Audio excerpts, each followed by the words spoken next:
La Côte d'Ivoire était une nation relativement paisible.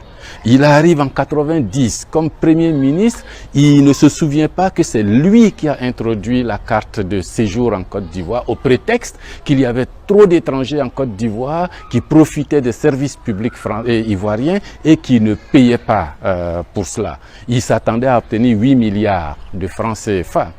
Lorsque la candidature du président Houphouët l'a conduit à suspendre momentanément la carte de séjour pour fabriquer de fausses cartes d'identité jaunes à l'époque, distribuées à tous ceux qui étaient sur les listes électorales du parti unique pour qu'en 90, ils puissent revoter pour Houphouët-Boigny. Il a réussi.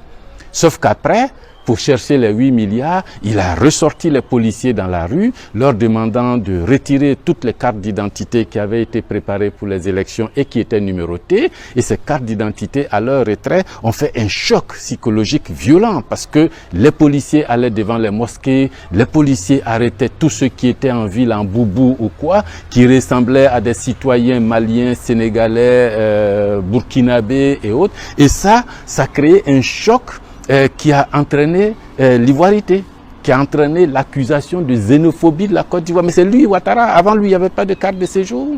Et il dit que briser la cohésion sociale, il ne savait pas que ça avait eu des conséquences catastrophiques sur l'économie ivoirienne. Mais non, voyons, il ne peut pas dire ça. Et il était Premier ministre quand il a fait ça. Il était Premier ministre quand il a commencé à casser la structure de l'économie nationale.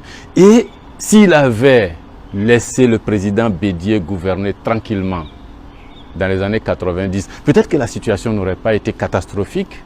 S'il avait laissé le président Gbagbo gouverner tranquillement, peut-être que la situation n'aurait pas été catastrophique. Mais à l'un et à l'autre, il a dit, ce sont des régimes pourris, quand je vais frapper, ils vont tomber comme des fruits mûrs, quand je vais frapper. Mais il a frappé effectivement chacun de ces régimes qui n'ont pas pu travailler.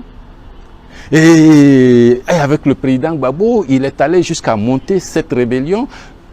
On me dira, oui, mais c'est pas lui, c'est Soro, c'est ça. Mais écoutez les jeunes gens, soyons sérieux, arrêtons l'hypocrisie. C'est lui qui a organisé avec le soutien de Jacques Chirac, avec le soutien de Sarkozy et autres. Ils ont monté cela et pour imposer une rébellion à la Côte d'Ivoire qui a détruit le nord de la Côte d'Ivoire, qui a appauvri les paysans ivoiriens, qui a fait des déplacés de guerre, qui a fait que pendant 10 ans, on n'a pas touché des infrastructures, on n'a pas touché l'école, on n'a pas touché la santé. Tout était dédié à une et une seule chose, des audiences foraines, faire des cartes d'identité, préparer les élections pour que M. Ouattara devienne président de la République.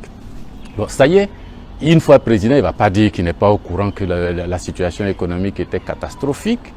Et puis aux Ivoiriens et aux jeunes, vous qui n'avez jamais voté, l'occasion est là. Si vous pensez que le moment est venu pour choisir votre président de la République, il faut liker, il faut partager parce que c'est ensemble que nous réussirons à tourner la page lugubre de la Côte d'Ivoire et repartir vers la démocratie, vers le respect des droits de l'homme, vers la cohésion sociale, vers la réconciliation, pour l'école, pour l'emploi, s'il vous plaît.